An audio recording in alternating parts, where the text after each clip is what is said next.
الحمد للہ وکفا وسلام علی عباد الذین اصطفیٰ اما بعد اعوذ باللہ من الشیطان الرجیم بسم اللہ الرحمن الرحیم لا تجدن اشد الناس عداوۃ للذین آمنوا اليہود والذین اشرکوا ولا تجدن اقرب مودۃ للذین آمنوا قالوا انا نصارى ذلك بأن منهم قسيسين ورهبانا وأنهم لا يستكبرون وقال النبي صلى الله تعالى عليه وسلم المؤمن للمؤمن كالبنيان يشد بعضه بعضا۔ درود پاک پڑھیے۔ اللہم صلی علی محمد النبی الأمی وعلی آلہ وسلم تسلیما۔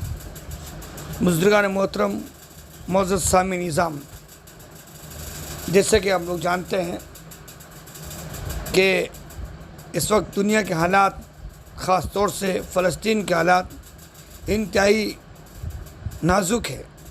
وہاں کے لوگ جو یہودی قوم کہلاتی ہے، یہودی، عیسائی اور مسلمان، تینوں قومیں سرزمین فلسطین کو ارض مقدس مانتی ہے۔ چونکہ حضرت موسیٰ علیہ السلام کو ماننے والی قوم یہودی، حضرت عیسیٰ علیہ السلام کو ماننے والی قوم عیسائی، حضرت محمد عربی صلی اللہ علیہ وسلم کو ماننے والی قوم مسلمان، یہ تینوں قومیں صاحب کتاب بھی ہے، صاحب نبی بھی ہے، صاحب شریعت بھی ہے۔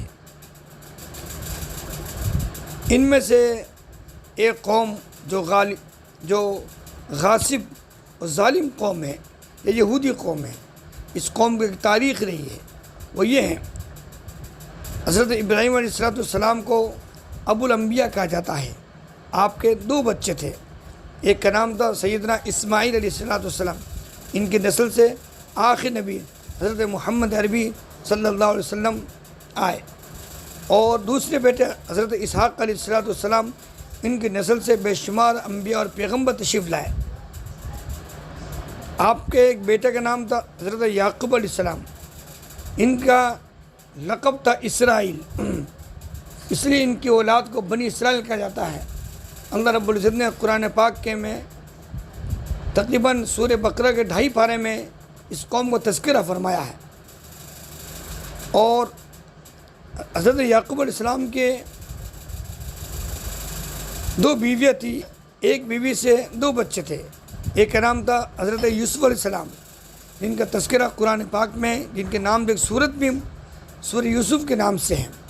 دوسرے بیٹے جن کا نام تھا حضرت بنیامین، اور آپ کی دوسری بیوی تھی جن سے 11 بچے پیدا ہوئے، ان میں سے چوتھے بیٹے کا نام یہودا تھا، ایک کا نام لاوی تھا، لیکن چوتھا بیٹا جو تھا اس کا نام یہودا تھا۔ انہی کی نسل سے پوری قوم بنی اسرائیل یہودی کہلاتی ہے۔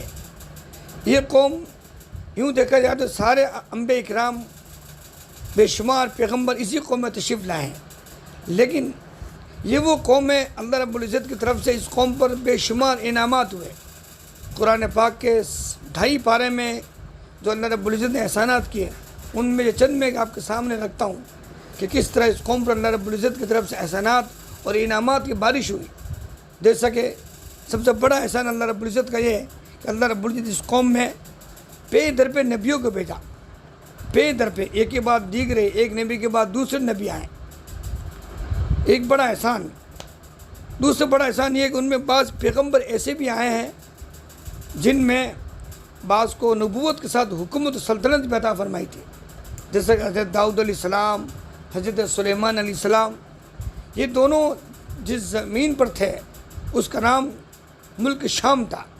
ملک شام ہی میں ایک جگہ ہے جس کو ہم فلسطین کہتے ہیں، اور اسی میں ارض مقدس بھی ہے، اور اسی میں اللہ رب العزت نے فرمایا کہ سب زمین اتنی مقدس زمین ہے جس کے ارد گرد ہم نے برکتیں رکھی ہیں۔ قرآن پاک کی بے شمار آیات میں اللہ رب العزت نے اس کا تذکرہ فرمایا۔ تو ایک بڑا احسان اللہ نے ان بنی اسرائیل پر اور یہودیوں پر یہ کیا کہ پے در پہ نبی بھیجے، اور اس کے بعد ان کے ساتھ ایسے نبی بھی بھیجے جن کو اللہ رب العزت نے حکومت و سلطنت بھی عطا فرمائی۔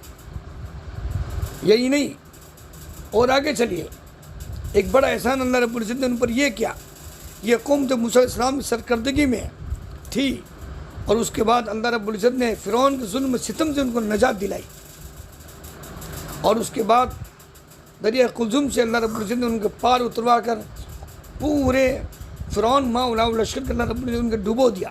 یہ بھی بڑا ایک احسان تھا. اللہ رب العزت نے ظلم ستم سے ان کی نجات عطا فرمائی. ایک بڑا احسان اللہ رب العزت کا یہ کہ اللہ رب العزت نے ان پر سایہ کیا بادلوں کا. وَصَلَّلْنَا عَلَيْكُمُ الْغَمَّامَ وَأَنزَلْنَا عَلَيْهِمُ الْمَنَّ وَالسَّلْوَىٰ.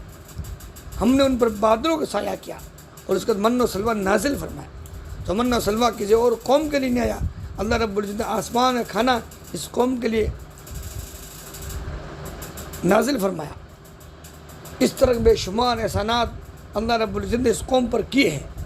لیکن یہ قوم انتہائی ناہنجار ظالم سرکش و فتین قوم ہے. اس قوم نے انبیاء اکرام کو نہیں بخشا. سیدنا ابراہیم علیہ السلام جو ہجرت کر کے ملک شام میں تشریف لائے تھے, آپ کے بیٹے حضرت لوط علیہ السلام بھی یہاں تشریف لائے تھے. اسی سرزمین پر اللہ رب العزت نے کئی پیغمبروں کو حکم دیا کہ اس مقدس زمین کی طرف جائیں جس کے ارد گرد ہم نے برکتیں رکھی ہیں. اسی سرزمین میں جس کو ہم بیت المقدس کہتے ہیں, فلسطین کی سرزمین کی طرف رسول اللہ صلی اللہ علیہ وسلم کو ہجرت کرنے کا حکم دیا گیا. معراج کے موقع پر جب نبی کریم صلی اللہ علیہ وسلم معراج کے لیے گئے تو اللہ رب العزت نے کہا ہم نے مسجد حرام سے مسجد اقصی لے کر آئے. رسول اللہ صلی اللہ علیہ وسلم نے اپنی اونٹ کو جو سواری براق تھا آپ علیہ السلام کا, اس کو وہیں بیت المقدس کے اندر باندھا. یہ مقدس زمین ہے, انبیاء اکرام کا مسکن و مدفن ہے.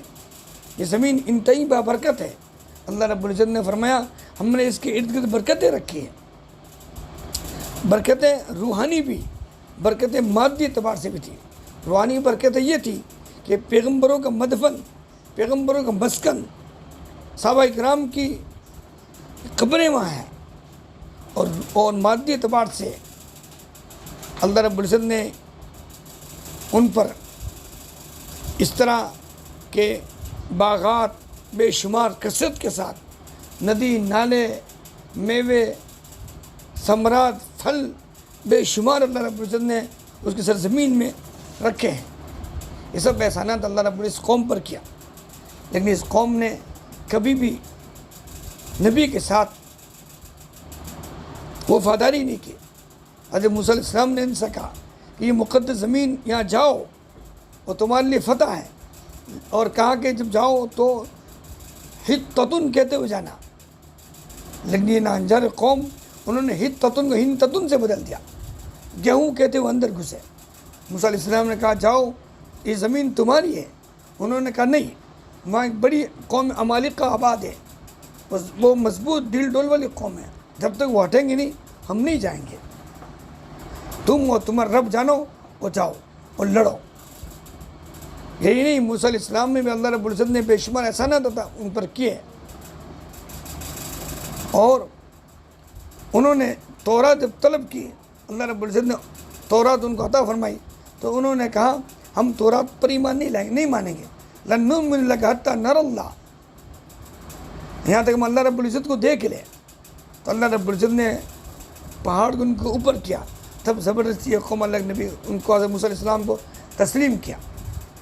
میرے بزرگوں دوستوں, یہ وہ قوم ہے حضرت زکریا علیہ السلام کو, حضرت یحییٰ علیہ السلام کو, حضرت نرمی علیہ السلام کو, حضرت یشعیاء علیہ السلام کو, انہوں نے نہ جانے کتنے پیغمبروں کو قتل کیا. یہاں تک کہ رسول اللہ صلی اللہ علیہ وسلم کو بھی قتل کرنے کی سازشیں کی. رسول اللہ صلی اللہ علیہ وسلم جب مکہ المکرمہ ہجرت کر مدینہ منورہ گئے تھے, مدینہ منورہ میں پہلے سے 2 قومیں آباد تھی. ایک تو مشرک تھے جس میں اوس اور خزرج میں یہ قوم بٹی ہوئی تھی, اور دوسری یہودی تھے, اور تیسری قوم عیسائی تھے. عیسائیوں کا اور یہودیوں کا مارکیٹ پر غلبہ تھا, اور یہودیوں میں ایک سردار ابی بن سلول کی تاج پوشی ہو رہی تھی. رسول اللہ صلی اللہ علیہ وسلم تشریف لے آئے, اس کے دل میں حسد پیدا ہوا اور آپ علیہ السلام سے نفرت کرنے لگے. یہاں تک آپ علیہ السلام کو قتل کرنے کی سازشیں کی. ایک عورت نے جو یہودین تھی, اس نے رسول اللہ صلی اللہ علیہ وسلم کو دعوت دی اور گوشت پکایا. وہ گوشت جس کے اندر انہوں نے زہر آلود کے گوشت کو وہ رسول اللہ صلی اللہ علیہ وسلم سامنے پیش کیا. ایک صحابی نے کھایا بھی، ان کا انتقال ہو گیا، لیکن رسول اللہ صلی اللہ علیہ وسلم پر زیادہ اثر نہیں ہوا. البتہ انس فرماتے ہیں کہ حلق کے اندر میں نے اس کا زہر کا اثر دیکھا ہے. اسی طرح ایک موقع پر رسول اللہ صلی اللہ علیہ وسلم تعاون کے سلسلے میں، چندے کے سلسلے میں ان کے پاس گئے تھے، اس قوم کے پاس. اس قوم نے رسول اللہ صلی اللہ علیہ وسلم سے کہا آپ یہاں تشریف رکھے، ہم آپ کے لیے چندے کا نظم کرتے ہیں. چنانچہ وہ گئے اور سازش کی آپ کو مارنے کی، قتل کرنے کی. اوپر سے پتھر انہوں نے پھینک دیا. اللہ رب العزت کی طرف سے جبریل امین آئے اور آپ علیہ السلام کو بچا لیا. میرے بزرگوں دوستوں، ایسی قوم جنہیں معصوم پیغمبروں کو نہیں بخشا، انبیاء اکرام کو نہیں بخشا، تو یہ آج کے مسلمانوں کو کیا رحم کریں گے؟ اس قوم پر تو اللہ رب العزت کی طرف سے سخت ترین آزمائش آئی. اللہ نے فرمایا ضربت علیہم الذلۃ والمسکنہ، ذلت اور مسکنت ان پر لاد دی گئی ہے. یہ قوم کبھی غلبے کے ساتھ نہیں رہے گی، یہ قوم ہمیشہ ذلیل، قیامت تک ذلیل و خوار رہے گی. لیکن جب یہ کسی کی پشت پناہی حاصل کر لے گی، کسی کی طاقت حاصل کر لے گی، تو پھر یہ طاقتور بن جائے گی. جیسے کہ اس وقت انہوں نے یورپ اور امریکہ کو اپنا باپ بنا لیا اور اس کی ماتحتی میں یہ پوری دنیا پر غلبہ کر حکومت کرنا چاہ رہے ہیں. اس کی پشت پناہی حاصل ہے. میرے بزرگوں، جب کہ یہ عیسائی قوم خود اس بات کو جانتی ہے کہ یہی وہ قوم ہے جنہوں نے ہمارے نبی سیدنا عیسیٰ علیہ السلام کو قتل کرنے کی سازش کی تھی، اور ان کے بقول انہوں نے عیسیٰ علیہ السلام کو صلیب پر چڑھا بھی دیا. قرآن پاک نے اس کی تردید فرمائی. میرے بزرگوں دوستوں، ایسے ناگزار قوم آج ظلم ستم میں پہاڑ توڑے مسلمانوں پر. ان مسلمانوں سے ہمارا ایمانی رشتہ ہے، قومی اور روحانی رشتہ ہے. ہمارے نبی نے فرمایا المومن للمومن کالبنیان یشد بعضہ بعضا. ایک مومن دوسرے مومن کے لیے دیوار کی مانند ہے، جس طرح ایک حصہ دیوار کا دوسرے حصے کو تقویت دیتا ہے. ایک جگہ آپ نے فرمایا ان المومنون اخوہ، تمام مومن آپس میں بھائی بھائی ہے. ایک جگہ آپ نے اور فرمایا کہ مسلمان کی مثال ایسی ہے جس میں واحد کی طرح ہے، جس میں کسی عضو کو تکلیف پہنچتی ہے پورا جسم تکلیف محسوس کرتا ہے. تو مسلمان کا تو یہ مقام ہے، یہ مرتبہ ہے. پھر آج ہمارے مسلمان بھائی جو 75 سال سے اس ظالم و ناہنجار قوم کی کہ ظلم ستم کو برداشت کر رہے ہیں، کیسی مائیں ہیں جو نوجوان بچوں کا حوصلہ افزائی کر دی. اور لاکھوں سلام ان ماؤں پر جنہوں نے ایسے بہادر بچے، جوان بچے پیدا کیے، اور لاکھوں سلام ان کے باپ پر، ان کے بھائیوں پر، ان کی بہنوں پر، ان کے بچوں پر کہ نہتے ہیں، کمزور ہیں، ساد و سامان نہیں، اس کے باوجود بھی یہ لوگ ان پر ان کا مقابلہ کر رہے ہیں. میرے مسلمان بھائیوں بزرگوں، ہم اس ملک میں امن کے ساتھ ہیں، سکون اطمینان کے ساتھ رہتے ہیں. ہمارے اللہ نہ کرے ایسے سخت حالات آ جائے، ہم اس کا تحمل نہیں کر سکتے، ہم برداشت نہیں کر سکتے.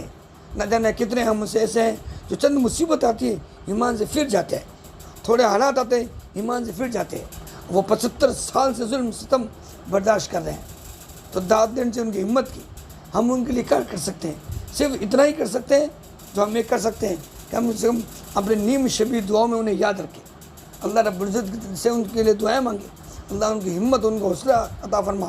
اللہ رب العزت جس طرح احد اور بدر میں تو نے فرشتوں کا نزول فرمایا، یا اللہ رحمت کے فرشتے نازل فرما اور اس ظالم قوم تباہ و برباد فرما. اور دوسری بات ہم یہ کریں، ان کے تعاون کے سلسلے میں کم سے کم ان کی مصنوعات کا بائیکاٹ کریں. مثلا بہت ساری ٹھنڈی کی چیزیں جیسے کوکا کولا ہے اور 7 اپ ہے، اس طرح کی بہت ساری چیزیں یہ لوگ پیتے ہیں اور بہت سارے مسلمان پیتے ہیں. ہم اس چیزیں استعمال کرتے ہیں، ان کے چپل، اس کی کمپنی کے جوتے، ان کی کمپنی کے کپڑے، ان کی کمپنی کے بنیان اور چھوٹی موٹی بہت ساری چیزیں ہم استعمال کرتے ہیں. اس طرح ہم ان کی مصنوعات کو مضبوط کرتے ہیں، خرید کر ان کی معیشت مضبوط کرتے ہیں. پھر وہی پیسے وہ لوگ مسلمانوں کو قتل غارت گری میں اور مسلمانوں کو مارنے میں لگا رہے ہیں. تو ہم ان کی معیشت کو توڑنے کے لیے ہم اتنا کر سکتے ہیں، دعاؤں کے ساتھ ان کی مصنوعات کو بائیکاٹ کریں، اپنے ملک کی بنی ہوئی چیزیں استعمال کریں، چاہے وہ ٹھنڈی ہو، چاہے وہ ملبوسات ہو یا مشروبات ہو، کھانے پینے کی چیزیں ہوں یا پہننے کی چیزیں ہوں، ان تمام چیزوں کا ہم استعمال کریں. میرے بزرگوں دوستوں، اگر یہ ہم کام کریں گے تو انشاءاللہ ہمارا جو ان کا ایمانی رشتہ وہ ایمانی رشتہ مضبوط اور قوی رہے گا، اور پتہ چلے گا ہمیں معلوم ہوگا کہ واقعی مسلمان قوم ہے اور ایک غیرت مند قوم ہے۔ اگر ہم اس کا ثبوت نہیں دے سکتے تو پھر مسلمانوں صرف نام رکھنے سے مسلمان نہیں ہے، وہ راشن کارڈ مسلمان نہیں، تو مسلمان اللہ کو مطلوب ہے، ایسا مسلمان اللہ کو مطلوب نہیں ہے۔ اللہ کو وہ مسلمان مطلوب ہے جس کا ایمان اور ایسا قوی ہو کہ وہ تڑپ اٹھے، جس طرح بدن میں کوئی تکلیف ہوتی ہے پورا بدن تڑپ اٹھتا ہے، اسی طرح وہاں کے مسلمان جب تنگ و پریشان ہو ہمیں بھی تڑپ اٹھنا چاہیے۔ یہ ہماری ایمانی غیرت، ایمانی ہمدردی ہمیں اس کے ساتھ کم سے کم ہونی چاہیے، کیونکہ یہ قوم غاصبانہ آئی ہے، سیاسی اعتبار سے آئی ہے۔ جیسے کہ آپ جانتے ہیں ہم لوگ انتظار کر رہے ہیں سیدنا مسیح علیہ السلام کا، اور یہود سے انتظار کر رہے ہیں کانا دجال کا۔ یہ لوگ چاہتے ہیں کہ مسجد اقصیٰ کو ڈھا دیں اور وہاں پر ڈھا کر اس کی جگہ پر ہیکل سلیمانی قائم کرے۔ ہیکل سلیمانی یعنی تخت ہے، ایسا تخت جو دجال کا ہوگا، کھانا دجال وہاں آئے گا، اور جب کھانا دجال وہاں آئے گا تو اللہ رب العزت نے اللہ رب عیسیٰ علیہ السلام کو نزول فرمائیں گے، اور عیسیٰ علیہ السلام آگے مقام لد میں اس کو قتل کر دیں گے۔ تو اس کی تیاری کر رہے ہیں، اور ہم تیاری کریں عیسیٰ علیہ السلام کی۔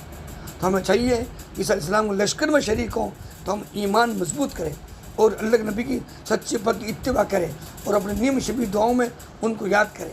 اگر ہم کریں گے تو انشاءاللہ دنیا کے اندر بھی ہم کامیاب رہیں گے، آخرت کے اندر ہم کامیاب رہیں گے۔